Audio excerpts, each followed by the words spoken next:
Hello बच्चों। यहां लिखा है each pulley in the figure has radius R and moment of inertia I. The acceleration of block is clear. तो सबसे पहले चलिए, ये जो कैपिटल एम है इसका अगर हम फ्री बॉडी डायग्राम बनाए तो कैपिटल एम जी नीचे लगेगा। यहां कहीं पर टेंशन हम लोग खुद भी इस वाली स्ट्रिंग में टी वन मान ले रहे हैं। अभी जो टेंशन होंगे वो पुली के इधर और उधर चेंज हो जाएंगे, क्यों? क्योंकि पुली में मास है। क्लियर। यहां वाली स्ट्रिंग में कोई भी टेंशन हम टी टू कंसीडर कर लेते हैं और इस स्ट्रिंग में कोई भी टेंशन टी थ्री। अब ये अगर नीचे जा रहा होगा तो सेम मैग्नीट्यूड ऑफ एक्सेलरेशन से ये ऊपर आएगा और ये इस डायरेक्शन में रोटेट करेगा खुद भी अल्फा से। क्लियर है। और अल्फा इज इक्वल टू हम लोगों के पास होगा ए बाई आर। सिमिलरली ये वाला इधर रोटेट करेगा सेम एंगुलर एक्सेलरेशन अल्फा से। तो अगर मैं इक्वेशन लिखूं तो यहां से हमारे पास मिलेगा capital M G minus T one is equal to capital M A. Clear हुआ क्या इस वाले ब्लॉक के लिए? अब अगर मैं इस पुली का फ्री बॉडी डायग्राम बनाऊं तो पुली सेंटर के अबाउट रोटेट करेगी। तो पुली पे अगर हम लोग देखेंगे तो T1 इस डायरेक्शन में लगेगा और T2 इस डायरेक्शन में लगेगा। बोलो, क्योंकि टेंशन हमेशा लगता है टुवर्ड द स्ट्रिंग।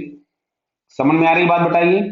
और ये जो रोटेशन दिख रहा है हमको वो T1 की डायरेक्शन में दिख रहा है, मतलब T1 का टॉर्क बड़ा है। तो T1 into small R minus T2 into small R, ये हमारे पास हो गया net torque is equal to I into alpha.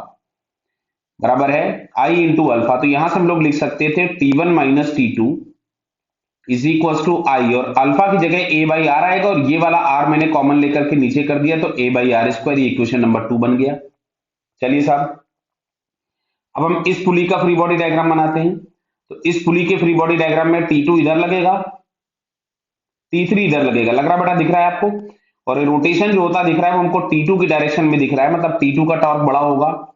तो T2 into R minus T1 into R, ये आ गया net torque is equal to again I into alpha.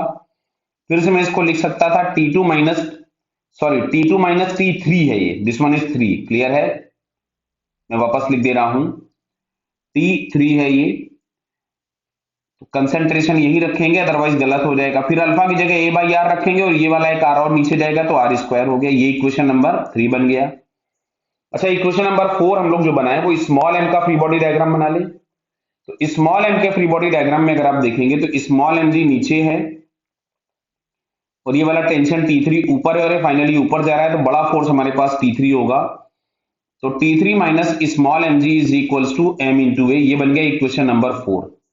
अब ध्यान से देखो, अगर हम लोग सारी इक्वेशन ऐड कर दें 1 प्लस 2 प्लस 3 प्लस 4। क्लियर? तो देखो यहाँ पे T1 माइनस का यहाँ प्लस का कैंसिल हो गया, यहाँ T2 माइनस का यहाँ प्लस का कैंसिल होगा, यहाँ T3 माइनस का यहाँ T3 प्लस का कैंसिल हो गया। तो आपको पास नेट फोर्स मिला capital M G minus small M G. भाई ए कॉमन हम लोग निकाल लेते हैं। ए अगर हमने कॉमन निकाला तो पहली इक्वेशन से कैपिटल एम, सेकंड वाले से आई by R square,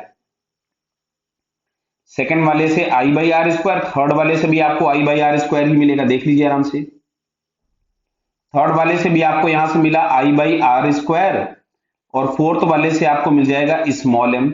so acceleration के नाम पे हम लोगों को यहां से मिलने वाला है capital M minus small M into G upon capital M plus small M plus 2 I by R square. जरा चेक करते हैं ऑप्शन कौन सा मैच किया ये।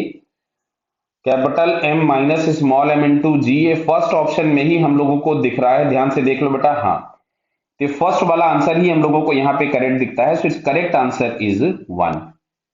क्लियर बेटा? Okay, all the best.